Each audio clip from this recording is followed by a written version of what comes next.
Hi everybody, it's Kurt Johansson again, back with another video in my series on email marketing, and this one is on part 2 of the Spam Act. There is a disclaimer down below, and basically it's encouraging you to seek your own independent legal advice, and that's more relevant to your circumstances if that's what you wish to do. Okay, the purpose of the Spam Act, let's revisit that. It was in response to growing unsolicited commercial email or electronic messages that have been sent, and the Act covers emails, SMS, MMS and IM, covers all of those, and it was really not there to knock out any legitimate business practices. It was really about encouraging the responsible use of what's known as electronic messaging, and more particular commercial electronic messaging.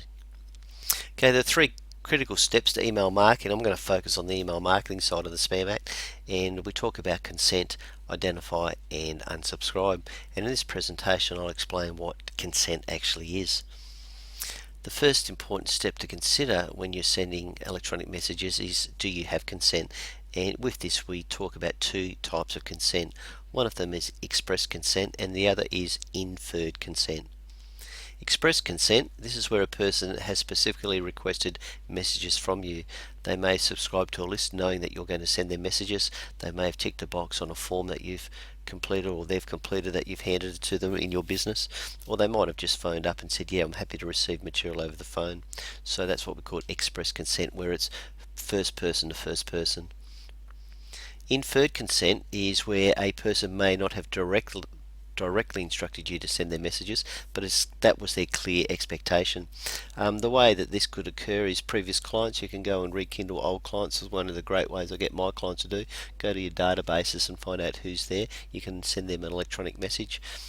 Purchase of goods or services, there may be an expectation that you're going to continue on with that practice by them ticking a box and saying yes, I'm happy for it to be done some way. It's a little bit different than consent, is that it may have been just they know that's what's going to happen. There might have been just discussion between people, that's what occurs.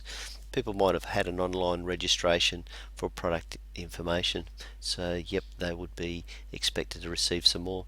Some further examples, when a business conspicuously publishes their email address, yellow pages, wherever, you can go business to business as long as your messages pertain to what their business is.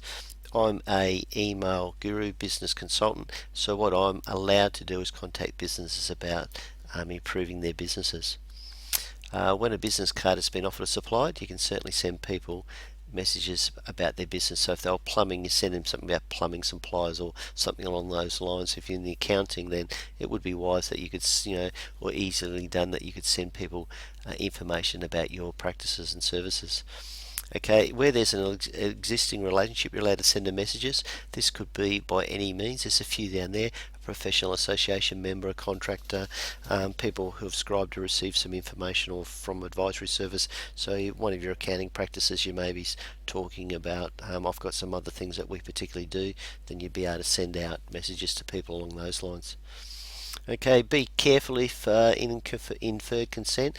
One-off purchases may not be covered. Movie tickets, retail stores, restaurants, particularly maybe a restaurant. Well, I do a lot of email marketing for restaurants, but if you're only taking the information to check on a person's booking, they haven't inferred that they want to receive everything else. It's just part of your security practice if they didn't turn up on the night.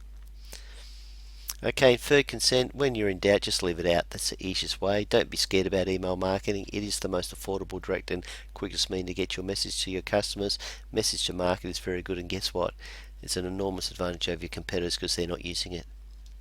Okay, in my next video, well, that covers actually consent. So in my next video I'm going to cover identify and unsubscribe. So again, don't be fearful of email marketing. It's a great way to do business, great way to market, and most affordable.